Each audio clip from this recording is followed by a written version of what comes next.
Hello friends, আজ আমি আপনাদের দেখাবো হোটেলে বা রেস্টুরেন্টে কিভাবে চিলি সয়াবিন বানাই। সাধারণত এই খাবারটি খুবই টেস্টি হয়। যখনই আপনাদের চটপটা স্বাদের ভালো কিছু খেতে ইচ্ছে করবে তখনই আপনারা 10 থেকে 15 মিনিটের মধ্যে এই টেস্টি চিলি সয়াবিন বাড়িতেই তৈরি করে খেতে পারবেন।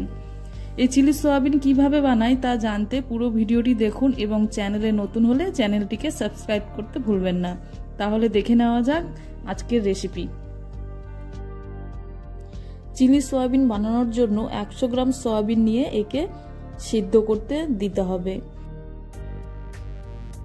এবারে একটা সস বানানোর জন্য tomato sauce, red chilli sauce এবং সয়া সস নিয়ে এটিকে একটা চামচ দিয়ে ভালো করে মিশিয়ে নিয়ে আলাদা করে রেখে দেব। এবারে সয়াবিন সিদ্ধ হয়ে গেলে ঠান্ডা জল দিয়ে ধুয়ে তারপরে চিপে জল বের করে একটা পাত্রে তুলে রাখতে হবে।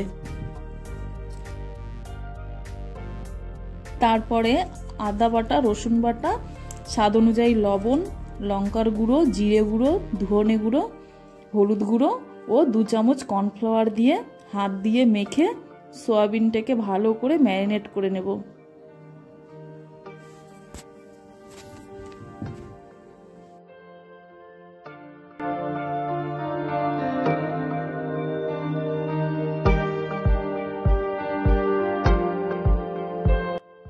এইবারে একটা প্যানের মধ্যে সাদা তেল দিয়ে তেলটাকে গরম করে ম্যারিনেট করে রাখা সয়াবিন দিয়ে ভাজবো।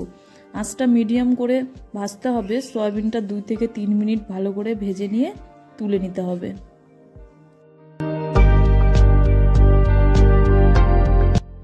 এবারে ওই প্যানের মধ্যে অল্প সাদা তেল দিয়ে প্রথমে রসুন কুচি দিয়ে দেব।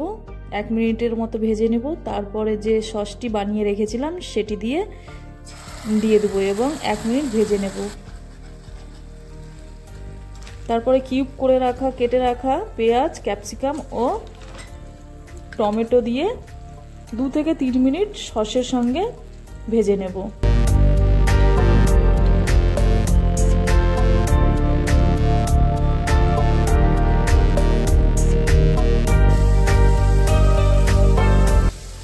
এবারে ভেজে রাখা সয়াবিনটা দিয়ে দেব।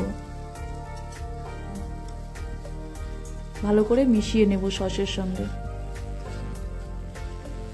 কয়েক মিনিটের জন্য ভেজে নেব। আরে আমি কর্নফ্লাওয়ারের একটি ঘোল বানাবো। এখানে আমি 2 চামচ কর্নফ্লাওয়ার নিয়ে পরিমাণ মতো জল দিয়ে একটি ঘোল বানিয়ে নিব এবং সয়াবিনের মধ্যে দিয়ে দেব।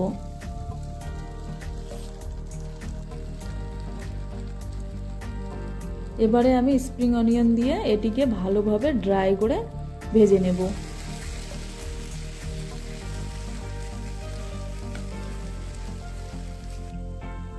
তাহলেই তৈরি হয়ে যাবে টেস্টি চিলি সয়াবিন। তাহলে আর রেস্টুরেন্টে যাওয়ার প্রয়োজন নেই। খুবই অল্প সময়ের মধ্যে সহজেই এটি আপনারা বাড়িতেই বানাতে পারবেন।